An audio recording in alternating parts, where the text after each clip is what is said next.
Next part of the topic is package of practices of rice.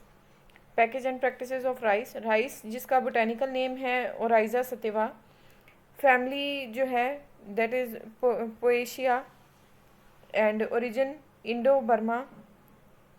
Inflorescence spike inflorescence है. Type of fruit है caryopsis. Leading states in India are West Bengal, Uttar Pradesh. Percentage of carbohydrate जो rice में मिलती है that is 78.2%.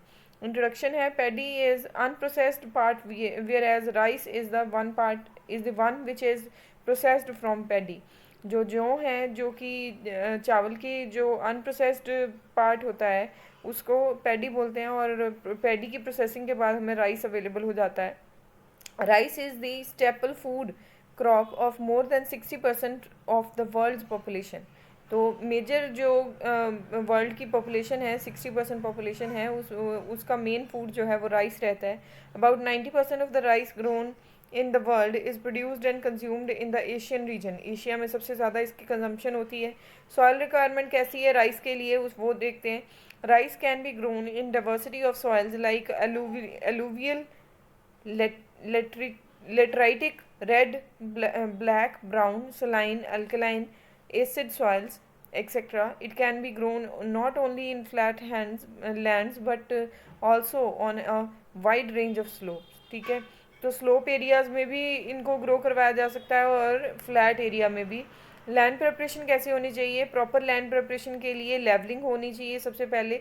Ensuring adequate crop stand and finally achieving higher yield. तो उसमें adequate crop stand होना चाहिए जिससे उसकी यील्ड जो है बहुत ज़्यादा मिले बाद में. The land has to be opened after the harvest previous crop with a mold board plow. तो उसमें हार्वेस्टिंग के टाइम पे लैंड जो है उसको अच्छे से प्लफ किया जाना चाहिए ताकि उसमें जो बड़े बड़े पत्थर या मिट्टी के बड़े पार्ट प्रेजेंट हों वो मिक्स हो जाएं और जो कंपोस्ट है वो बीच में अच्छे से मिक्स हो रखी हो पहले से और मिट्टी जो है वो हवादार बन सकी हो. सोइंग है आगे. बीज कैसे बोए जाते हैं, मेथड है उसका. सबसे पहले है direct seedling. Direct seedling on puddled soil. तो डायरेक्ट सीड जो हैं उनको मिक्स की हुई सॉइल के बीच में डायरेक्टली डाल दिया जाता है. In this system the land is well puddled and sprouted. Sprouted seeds are either broadcasted और डिबल्ड. तो स्प्राउटेड सीड जो हैं या तो उनको ब्रॉडकास्ट किया जाता है, सीधे फेंक देते हैं खेत में, या उनको डिबलिंग की जाती है उनकी. Drum seeder can also be used for sowing. Drum seeder का यूज़ हो सकता है सीड्स को बोने के लिए. ट्रांसप्लांटिंग सिस्टम है. पहले छोटे पौधे तैयार किए जाते हैं फिर उनको मिट्टी में लगा दिया जाता है, फील्ड में लगा दिया जाता है. तो यहाँ पे नर्सरीज जो हैं वो काम आती हैं. Here nurseries are raised well in advance to produce the seedlings. Later transplanting is done using the seedlings. It is highly labor intensive system but it has got the advantage of less weed problem. तो इस तरीके से खेती जो पौधे हैं उनको बोने से उनमें वीड की प्रॉब्लम, जो खरपतवार हैं उनकी प्रॉब्लम बहुत कम आती है लेकिन लेबर थोड़ा ज़्यादा लगता है. To raise seedlings for 1 hectare 750 square meter area is required. ठीक है, तो सीडलिंग्स को ग्रो करवाने के लिए, छोटे छोटे पौधों को ग्रो करवाने के लिए 750 स्क्वायर मीटर एरिया जो है वो उसकी ज़रूरत रहती है. After adequate land preparation 1000 to 1500 kg of well decomposed farm yard manure has to be incorporated. तो उसके बाद 1000 से 1500 किलोग्राम जो मैन्योर है उसकी ज़रूरत होती है. To be incorporated 2 to 3 weeks before sowing. बीज बोने से 2 से 3 हफ्ते पहले मिट्टी में डीकम्पोज जो कंपोस्ट जो मैटर है उसको मिक्स करना ज़रूरी हो जाता है, मैन्योर को मिक्स करना ज़रूरी हो जाता है. Prepare raised beds of 7.5 metre length. तो बेड्स जो हैं जिसमें मिट्टी को लेवल करके उसका फील्ड में मिट्टी का लेवल जो है उसको किया जाता है. तो 7.5 मीटर लेंथ होनी चाहिए उसकी, 2 मीटर विड्थ होनी चाहिए और 15 सेंटीमीटर हाइट होनी चाहिए. For 1 hectare area nearly about 50 beds are required. 1 hectare के लिए 50 बेड की ज़रूरत पड़ती है। For each bed 90 gram nitrogen plus 45 grams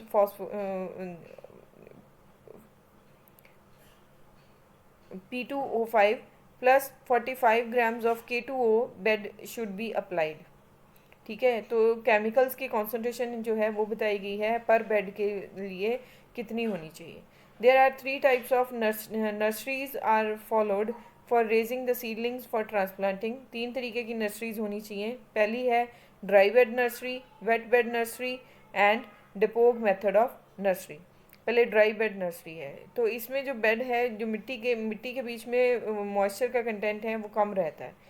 Sowing of pre-germinated seeds may be done by broadcasting or sown in hand drawn shallow furrows spaced at 8 to 10 centimetre. 8 से 10 centimetre के distance पे क्यारियाँ बना के बीच में हाथ से लगाए जा सकते हैं पौधे, या ब्रॉडकास्ट किए जा सकते हैं। कवरिंग विद सॉइल, तो सॉइल में उसको कवर कर देना ज़रूरी होता है। Irrigation is done frequently to keep the beds moist, तो इरिगेशन जो है उसकी हेल्प से बेड्स को मॉइस्ट बनाया जाता है। Dry nurseries are well suited for wet season and the seedlings obtained from these nurseries are hardy and can tolerate adverse conditions better. तो इसमें ड्राई सीजन में वेल सूटेड रहती हैं, वेट सीजन के ड्राई नर्सरीज जो हैं wet season में ज़्यादा अच्छे रहती हैं। नमी का मौसम हो जब तो उस टाइम पीरियड में ड्राई नर्सरीज जो हैं वो बनानी चाहिए। But weed problems is more than wet bed method, तो इस केस में वीड की प्रॉब्लम जो है वो ज़्यादा रहती है। ड्राई बेड मेथड में वेट बेड मेथड के कंपैरेटिव वीड ग्रो करने की जो कंडीशन है वो ज़्यादा रहती है। आगे है वेट बेड मेथड, जिसके बीच में wet bed nursery wet tillage is practised and pre germinated seeds are broadcasted uniformly in raised beds of puddled soil. ठीक है, तो प्लॉ की हुई सॉइल के बीच में बेड्स जो हैं वो रेज किए जाते हैं। The seedlings are ready in 20 to 25 days. 20 से 25 दिनों में सीडलिंग्स जो हैं वो तैयार हो जाते हैं। डेपोग मेथड ऑफ नर्सरी है, on raised beds A polythene sheet is placed. Bed को रेज करते टाइम पे एक पॉलीथीन शीट जो है वो उसका यूज़ किया जाता है। And above which a mixture of FYM and soil of 2 centimetre thickness is placed, तो उसके ऊपर 2 सेंटीमीटर थिकनेस की सॉइल जो है वो लगाई जाती है। Pre germinated seeds are broadcasted at the rate 1 kg per square metre. पहले से जर्मिनेटेड सीड्स जो हैं उनको 1 किलोग्राम पर स्क्वायर मीटर के अकॉर्डिंग फैलाया जाता है। And covered with straw mulch, तो उसके बाद स्ट्रॉ मल्च से उसको कवर कर देते हैं। Irrigation is done frequently to keep the beds moist, तो बेड्स को मॉइस्ट रखा जाता है। Seedlings are ready for transplanting in 18 to 20 days, तो 18 से 20 दिन के बीच में पौधे तैयार हो जाते हैं ट्रांसप्लांट करने के लिए। For machine transplanting mats of seedlings are used, तो मशीन ट्रांसप्लांटिंग के लिए सीडलिंग के मैट्स जो हैं उनको यूज़ किया जाता है। आगे है weed management. Hand weeding twice at 20 and 40 days after planting is a common practice for controlling weed in irrigated rice. तो हाथ से जो खरपतवार हैं उनको हटाना ज़रूरी हो जाता है 20 से 40 दिनों के टाइम पीरियड में। Alternatively, rotary weeder can be used in row seedings or transplanted crop very effectively.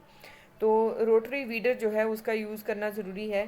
Chemically pre-emergence herbicides are Butaclar, Thibencarb,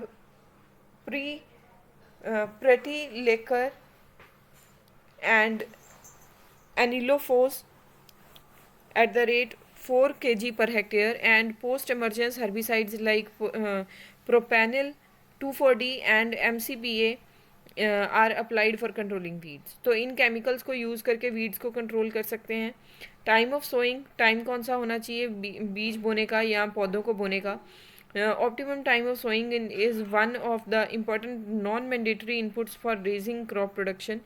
crop production को रेज करने के लिए एक से ज़्यादा इम्पॉर्टेंट जो चीज़ें हैं नॉन मॉनेटरी इनपुट्स हैं for raising crop production. It is decided by the onset of the monsoon rains तो जैसे ही बारिश होती है इस मौसम में ज़्यादा इसको कंसिडर करते हैं इसकी खेती को। Second fortnight of June is the optimum time for realizing higher yields from rain-fed uplands. Varieties हैं, it is first dwarf variety of rice. It is introduced in India from Taiwan. Taiwan से आई है ये variety. IR8 जो है Philippines से ली गई है। जाया जो वैरायटी है that has been taken from Indian miracle rice, और इंडिया से ही है ये। Jagannath and Sattari is developed by mutation, ये म्यूटेंट टाइप है राइस की। लंशरी है, प्यूसा बासमती है जो कि वर्ल्ड वाइड है। न्यू दिल्ली में इसकी डेवलपमेंट हुई है, IARI में न्यू दिल्ली में इसकी डेवलपमेंट की गई है। First hybrid variety of basmati rice PRH1 है।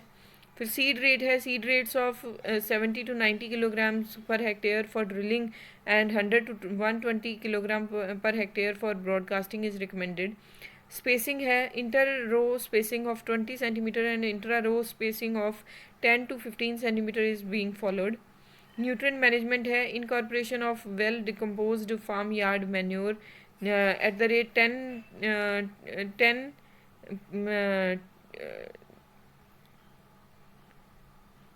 tons per hectare, और green manure at the rate 5 ton per hectare 2 to 3 weeks in advance is essential. Nitrogen at the rate 60 to 100 kilograms per hectare. Phosphorus and potassium 50 kilogram per hectare may be considered desirable for wet season.